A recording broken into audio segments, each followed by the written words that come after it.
ലോകത്തിലെ ഏറ്റവും വലിയ 3 ഡ്രോണുകൾ പരിചയപ്പെടാം. അതിൽ അവസാനത്തെ ഡ്രോണിന്റെ വലുപ്പം കണ്ടാൽ നിങ്ങൾ തീർച്ചയായും അത്ഭുതപ്പെടും. ഇതിൽ 3ാം സ്ഥാനം DJI Flycard 30. ഇത് മറ്റുള്ളവയെ പോലെ വലുതല്ല, എന്നാൽ ഏറ്റവും നൂതനമായ ഡെലിവറി ഡ്രോണുകളിൽ ഒന്നാണ്. 40 കിലോഗ്രാം വരെ പേലോഡ് ശേഷിയുള്ള ഇതിന് ഒരു ലോഡിനൊപ്പം 28 കിലോമീറ്റർ വരെ സഞ്ചരിക്കാൻ സാധിക്കും. അതുപോലെ ബാറ്ററി തീരുകയോ അതുപോലുള്ള എന്തെങ്കിലും കുഴപ്പം ഇതിന് വന്നാൽ സുരക്ഷിതമായി താഴെ ഇറക്കുന്ന രീതിയിൽ പാരച്യൂട്ട് സിസ്റ്റം സജ്ജീകരിച്ചിരിക്കുന്നു. 2ാം സ്ഥാനം സ്പൈഡർ H300 ട്രാൻസ്പോർട്ട് ഡ്രോൺ. ഭാരം കൂടിയ ഡ്രോണുകൾക്കുള്ള ചൈനയുടെ ഉത്തരമാണ് H300. ഒരു ഫ്രിഡ്ജോ 2 മുതിർന്നവരുടെ ശരീരഭാരമോ കൊണ്ടുപോകാൻ പര്യാപ്തമായ ഒരു ഭീമനാണിത്. ദുരന്ത മേഖലകളിലേക്ക് സാധനങ്ങൾ എത്തിക്കുന്നത് മുതൽ നിർമ്മാണ സ്ഥലങ്ങളിൽ ഉപകരണങ്ങൾ കൊണ്ടുപോകുന്നത് വരെ വ്യാവസായിക ഉപയോഗത്തിനായി നിർമ്മിച്ചതാണിത്. അതുപോലെ വിപുലമായ നാവിഗേഷൻ ഇതിനുണ്ട്. ശക്തമായ കാറ്റുള്ള കാലാവസ്ഥയിലും ഇതിന് പറക്കാൻ സാധിക്കും. 1ാം സ്ഥാനത്ത് ആരാണെന്ന് അറിയുന്നതിന് മുമ്പേ ചാനൽ ഒന്ന് സബ്സ്ക്രൈബ് ചെയ്യാനും ലൈക്ക് ചെയ്യാനും മറക്കല്ലേ.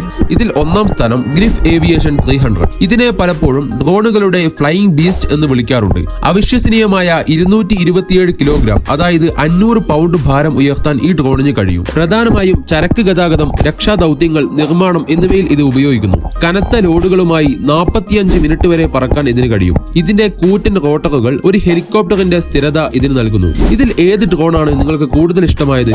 കമന്റ് ചെയ്യൂ.